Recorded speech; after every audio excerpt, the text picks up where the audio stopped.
Hello दोस्तों, नमस्कार। मैं हूँ यशवंत दामले। आप देख रहे हैं यशमनी विज्ञान चैनल में। आपका स्वागत है। आज के वीडियो में हम जानेंगे कार्बन की शर्तोमुखी प्रकृति। कार्बन की शर्तमुखी प्रकृति क्या है, इसके बारे में हम जानने का प्रयास करेंगे आज।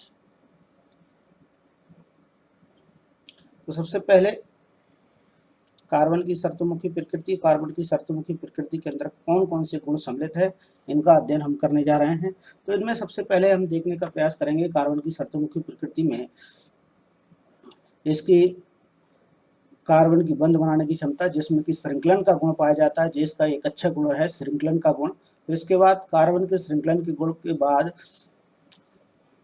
कार्बन द्विबंध, त्रिबंध आदि और बना सकता है। द्विबंध त्रिबंध के साथ में श्रृंखलन का गुण इसमें पाया जाता है। साथ साथ में इसमें हम देखेंगे दूसरा कार्बन कार्बन आबंध का प्रबल होना इसको और इसके बाद देखेंगे कार्बन की संयुक्ता 4 होती है, वो भी हम इस पर देखेंगे। क्या कार्बन की संयुक्ता 4 किस प्रकार से होती है, वो भी हम इसके गुण का अध्ययन करेंगे। ठीक है। और लंबी से लंबी श्रृंखला बनाने का ये गुण रखता है। ये सारे गुणों के बारे में हम अध्ययन करने जा रहे हैं आज।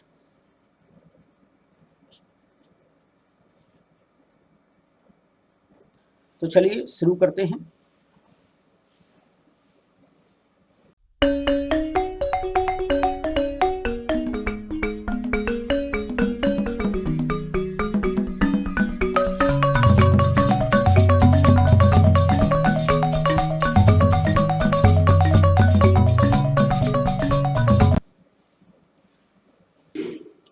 कार्बन की शर्तोमुखी प्रकृति, इसमें लिखा गया है विभिन्न तत्वों एवं यौगिकों में हमने इलेक्ट्रॉन की साझेदारी तथा सहसंयोजी आबंध का निर्माण हमने देखा है। पिछले वीडियो में हमने ये सब सीखा है। हमने सरल कार्बनिक यौगिक मीथेन की संरचना भी देखी है।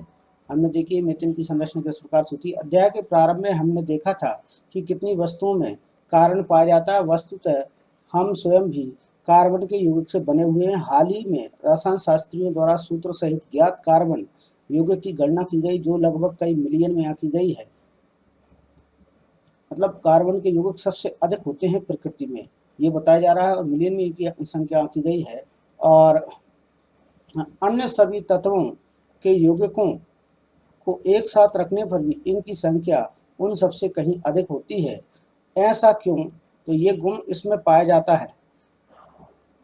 यह कि गुणधर्म केवल कार्बन में ही मिलता है, किसी और तत्व में नहीं पाया जाता। इनमें सहसंयोजी बंध की प्रकृति के आधार पर कार्बन में बड़ी संख्या में यौगिक बनाने की क्षमता होती है। ये 2 प्रकार के कारक इसमें देखे गए हैं। शर्तोमुखी गुण के 2 प्रमुख कारक इसमें दिए गए हैं। दोनों प्रकार के गुणों के बारे में हम चर्चा करेंगे इसमें, ताकि आपको समझ में आ सके किस प्रकार से इसमें 2 प्रकार के गुणों के बारे में जानकारी दी गई है। तो वो यहाँ मैं दिखाने का प्रयास कर रहा हूँ आपको।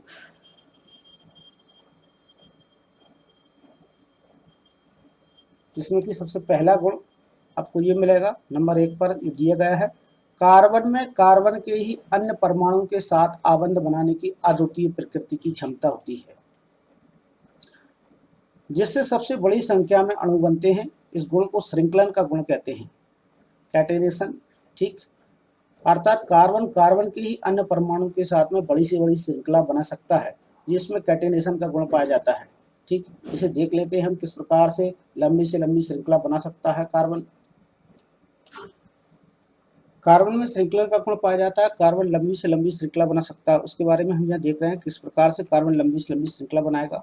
तो सबसे पहले देखिए, ये सिंगल कार्बन है। सिंगल कार्बन केवल यहाँ आपको दिखेगा मीथेन स्ट्रक्चर, जो कि सबसे सरलतम कार्बनिक यौगिक है हाइड्रोकार्बन में, मीथेन। इसके बाद आप 2 कार्बन परमाणु वाली श्रृंखला देखेंगे। ये भी इसी प्रकार से, ये देखिए 2 कार्बन परमाणु वाली श्रृंखला है। इसके बाद आप देखेंगे 3 कार्बन परमाणु वाली श्रृंखला। यहाँ देखिए, सीधे लिखूंगा मैं, ये श्रृंखला, ये लंबी से लंबी श्रृंखला बना सकता है। और देखिए यहाँ पर CH2 CH2 CH3, ये ब्यूटेन स्ट्रक्चर है। ठीक, यहाँ आप देखेंगे तो ये आपको मिलेगा pentane structure, CH3 CH2 bond CH2 bond CH2 bond CH3। इसके बाद हेक्सेन स्ट्रक्चर देखेंगे, 6 कार्बन परमाणु वाला, CH3 CH2 CH2 CH2 CH3। एक कम है इसमें तो मैं इसमें एक CH2 ऐड करता हूँ या CH3 बढ़ा दूंगा। इस प्रकार से 6 कार्बन वाली, इसी प्रकार से 7 कार्बन वाली। तो ये मेथेन स्ट्रक्चर है, ठीक, ये एथेन स्ट्रक्चर है, ये प्रोपेन है, ये ब्यूटेन है, ये पेंटेन, ये हेक्सेन। इस प्रकार से कार्बन लंबी से लंबी श्रृंखला बनाने की क्षमता रखता है, जो किसी अन्य तत्वीय युग में नहीं पाई जाती है। आगे देख लेते हैं। तो इस गुण को श्रृंखलन कहा गया है, जिसमें कि लंबी से लंबी श्रृंखला बनाने का गुण रखा गया है, जिसे कैटेनेशन कहते हैं इंग्लिश में। और इन यौगिकों में कार्बन की लंबी श्रृंखला कार्बन की विभिन्न शाखाओं वाली श्रृंखला होती है, अथवा वलय में व्यवस्थित कार्बन भी पाए जाते हैं। साथ ही कार्बन के परमाणु एक द्वि त्रिबंध से जुड़े हो सकते हैं। तो देखिए, ये श्रृंखला में या तो शाखित श्रृंखला हो सकती है, या आप शाखित श्रृंखला देखना चाहेंगे तो ये शाखित श्रृंखला ऐसी भी हो सकती है। ये देखिए, मैं आपको यहाँ बता रहा हूँ, ये शाखित श्रृंखला हो सकती है, ये शाखित श्रृंखला है, ये शाखित श्रृंखला है। यह CH3 जोड़ दीजिए, यह CH3 जोड़ दीजिए, और यहाँ लिख दीजिए आप CH2 CH, और यहाँ लिखेंगे CH2, यहाँ लिखेंगे CH2, और यहाँ हो जाएगा CH3। तो ये एक शाखित श्रृंखला निकल कर आती है। और शाखित श्रृंखला के साथ साथ में बोल रहा है, शाखित श्रृंखला तो होगी, साथ साथ में वलय के रूप में भी व्यवस्थित हो सकते हैं। तो साइक्लो हेक्सेन ये बनाते हैं, तो साइक्लो हेक्सेन यहाँ आप देख सकते हैं, साइक्लो हेक्सेन 6 कार्बन परमाणु वाली संरचना होगी। ये साइकिल के रूप में भी यहाँ पर रहते हैं, यहाँ आप देख पाएंगे, ये साइकिल के रूप में ही व्यवस्थित है। ये साइकिल के रूप में भी ये व्यवस्थित होते हैं। तो इस प्रकार से ये साइकिल संरचना भी बनती है, ठीक है। ये भी कार्बन की श्रृंखला कहलाती है।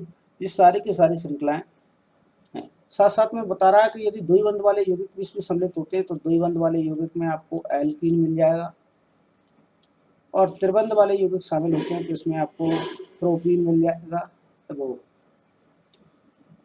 एल्काइन मिल जाएगा, एसिटिलीन। ये त्रिबंध, अर्थात ये एकल बंध बना सकता है, द्विबंध बना सकता है, त्रिबंध भी बना सकता है। कार्बन परमाणु के बीच केवल एक आवन से जुड़े कार्बन के यौगिक संतृप्त यौगिक कहलाएंगे। केवल इस प्रकार के यौगिक जो एकल बंध से जुड़े हुए हैं, ये कहलाएंगे आपके संतृप्त यौगिक, अथवा द्विबंध और त्रिबंध वाले यौगिक कहलाएंगे असंतृप्त यौगिक। तो ये यौगिक है वो द्विबंध और त्रिबंध से जुड़े हैं, ये असंतृप्त यौगिक कहलाएंगे, ठीक है, क्योंकि इनकी वैलेंसी पूर्णता हाइड्रोजन से नहीं है संतृप्त, क्योंकि इनमें डबल बॉन्ड लगा है, सिंगल बॉन्ड लगा है, तो वो संतृप्त यौगिक की कैटेगरी में आएंगे, अर्थात एल्केन यौगिक संतृप्त यौगिक में आएंगे, ठीक है। कार्बन यौगिकों में जिस सीमा तक संकलन का गुण पाया जाता है वह किसी तत्व में नहीं मिलता है। सिलिकॉन हाइड्राइड के साथ यौगिक बना, हाइड्रोजन के साथ यौगिक बनाता है, जबकि ये किसी के भी साथ भी यौगिक बना सकता है, अन्य तत्वों के साथ भी यौगिक बनाता है। यह बात की जा रही है जिनमें 7 या 8 परमाणु तक की श्रृंखला हो सकती है, लेकिन यह यौगिक अति अभिक्रियाशील होते हैं। कौन से? सिलिकॉन और हाइड्रोजन से बने यौगिक अति अभिक्रियाशील होते हैं। कार्बन कार्बन आबंध अत्यधिक प्रबल होता है, अतः स्थायी भी होता है, जबकि सिलिकॉन वाले स्थायी नहीं होते इतने। फलस्वरूप अनेक कार्बन परमाणु के साथ आपस में जुड़े हुए अनेक यौगिक प्राप्त होते हैं, जबकि सिलिकॉन में ऐसा नहीं है। चूंकि कार्बन, अब दूसरा बिंदु चल रहा है इसमें, पहले बिंदु में आप समझ गए होंगे, इनमें श्रृंखलन का गुण पाया जाता है, मोस्ट यही बताया गया है, श्रृंखलन का गुण पाया जाता है, और द्विबंध त्रिबंध बना सकता है, ये एकल बंध तो बनाएगा ही साथ साथ में।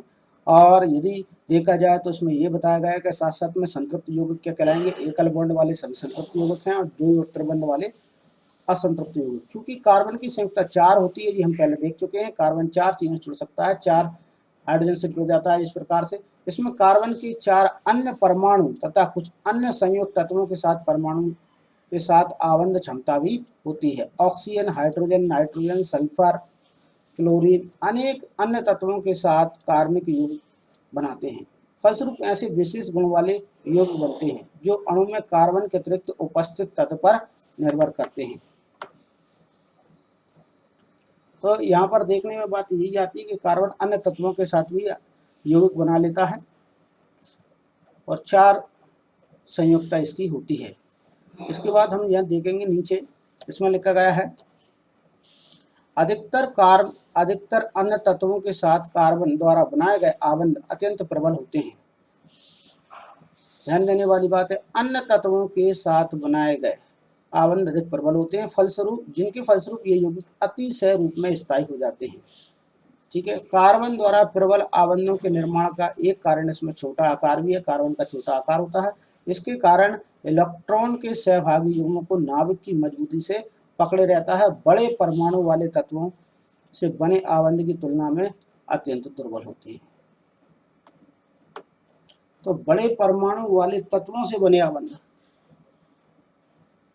तुलना में अत्यंत दुर्बल होते हैं, मतलब बड़े जो परमाणु हैं वो इसकी तुलना में दुर्बल बंध वाले होंगे, जबकि कार्बन कैसा होगा, प्रबल आबंध वाला यौगिक होगा। ये भी आप देख पाएंगे। जैसे सिलिकॉन कार्बन के नीचे ही बैठा है, तो सिलिकॉन जो बॉन्ड बनाएगा वो स्थायी नहीं हो पाएगा। सिलिकॉन इसी के नीचे बैठा हुआ था। सिलिकॉन का परमाणु क्रमांक 14 है, जो इसी के नीचे बैठा है। और यदि ये बॉन्ड बनाता है हाइड्रोजन से, टेट्रासेलेन बनाता है, तो यहाँ पर ये कार्बन की अपेक्षा, यदि कार्बन यहाँ पर बना रहा है CH4, तो CH4 के बॉन्ड अधिक स्थायी हैं और सिलिकॉन के बॉन्ड कम स्थायी होंगे, क्योंकि सिलिकॉन का आकार कार्बन से अधिक है।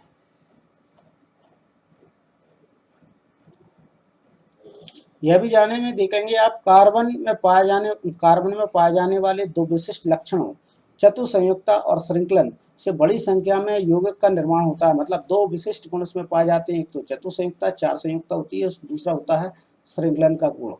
ठीक, अनेक यौगिकों के अकार्बनिक परमाणु अथवा परमाणु के समूह विभिन्न कार्बन श्रृंखलाओं से जुड़े होते हैं। मूल रूप से इन यौगिकों को प्राकृतिक पदार्थ से प्राप्त किया गया था तथा यह समझा गया था कि ये कार्बनिक यौगिक अथवा कार्बन यौगिक अथवा कार्बनिक यौगिक केवल सजीवों में ही निर्मित होते हैं। ये संकेत हैं, अर्थात यह माना गया है कि उनके संश्लेषण के लिए जीवन शक्ति की आवश्यकता थी, जो कि सबसे पहले 1828 में फ्रेडरिक वोहलर ने अमोनियम साइनेट से यूरिया बनाकर इसे असत्य प्रमाणित कर दिया था।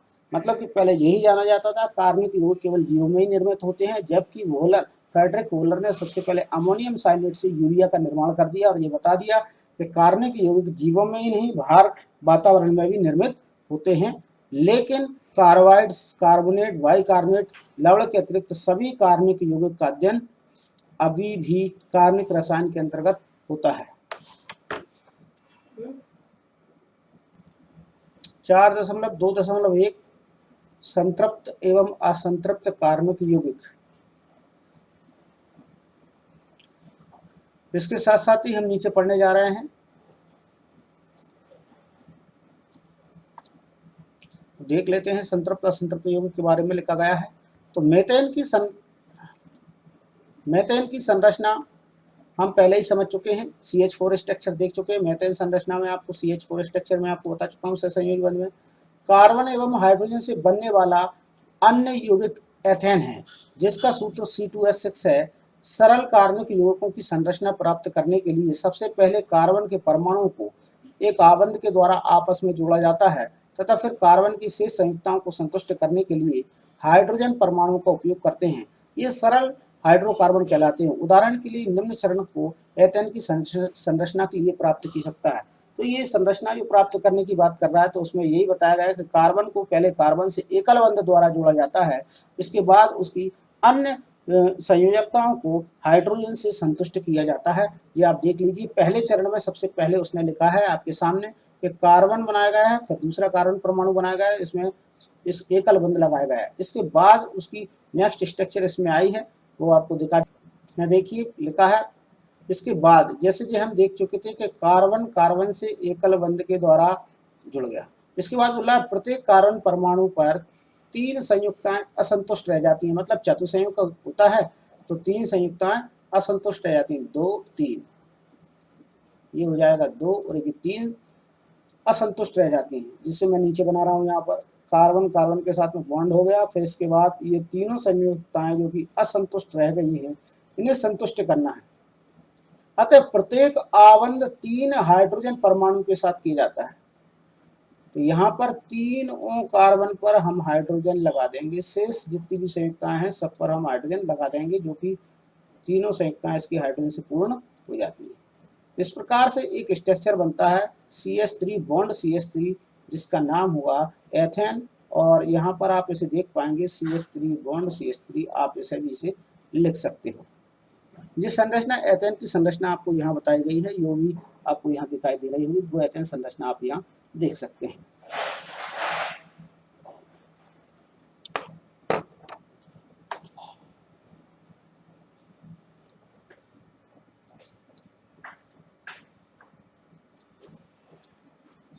एथेन की इलेक्ट्रॉन बिंदु संरचना चित्र में दिखाई गई थी, आप उसे देख सकते हैं। और क्या आप इसी प्रकार प्रोपेन की संरचना चित्रित कर सकते हैं? बिल्कुल सही। और जिसका आणविक सूत्र C3H8 है, बिल्कुल करेंगे, हम बता देंगे आपको। आप देखेंगे सभी परमाणु की संयोजकता उनके बीच बने एक आबंध से संतुष्ट होती है। ऐसे कार्बनिक यौगिक संतृप्त कार्बनिक यौगिक कहलाते हैं। ये सामान्यतः यौगिक अधिक अभिक्रियाशील नहीं होते हैं। किंतु कार्बन एवं हाइड्रोजन के एक अन्य यौगिक का सूत्र C2H4 है, जिसे एथीन कहते हैं। इसके लिए अणु कैसे चित्रित कर सकते हैं? हम पहले इसकी चरणबद्ध संरचना बनाएंगे। आप ये संरचना भी देख सकते हैं किस प्रकार से बनेगी। तो मैं सबसे पहले आपको एथेन स्ट्रक्चर बनाना बताऊंगा किस प्रकार से बनता है, और उसकी इलेक्ट्रॉन बिंदु संरचना हम देख लेंगे। इसके बाद ही हम एथीन के बारे में चर्चा करेंगे।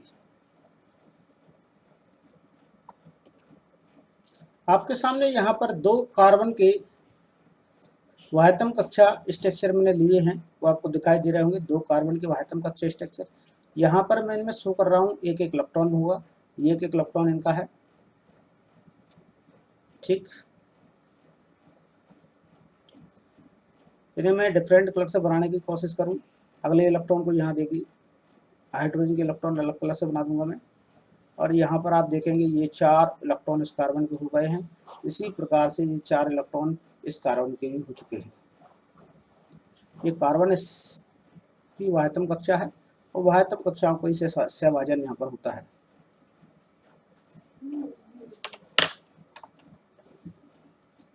देखेंगे सबसे पहले कि ये स्ट्रक्चर है वो किस प्रकार से इसके साथ में ओवरलैप होगा।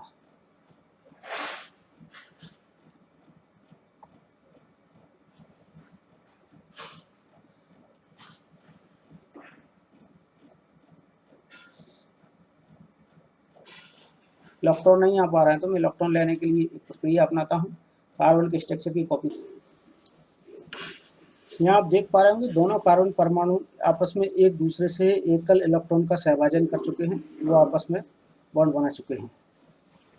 इसमें 3-3 संयुक्ताएं यहाँ पर फ्री रह जाती हैं, कि ये 3-3 संयुक्ताएं जो फ्री रह गई हैं उन्हें वास्तव में हाइड्रोजन के साथ पूर्ण कराया जाता है। एक तो ये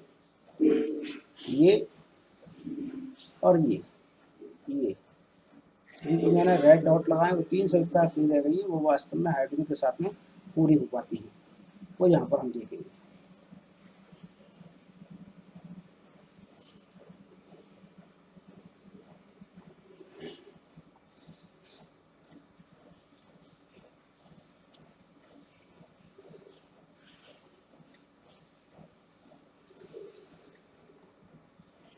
यहाँ पर सिंगल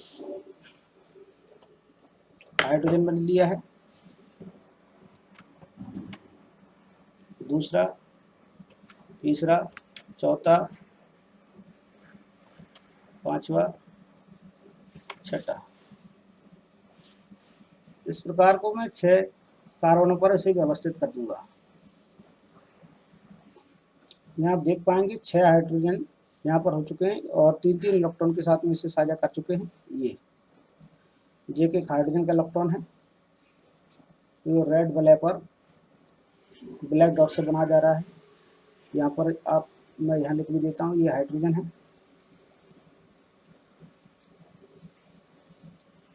तो प्रकार से ये एथेन का इलेक्ट्रॉन बिंदु संरचना तैयार हो जाएगा।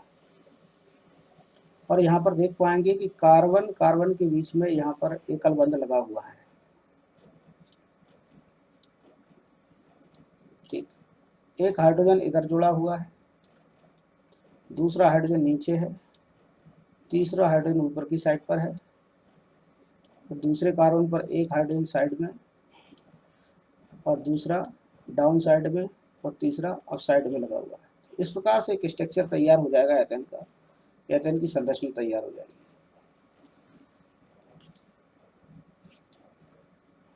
जो कि इसकी इलेक्ट्रॉन बिंदु संरचना कहलाएगी।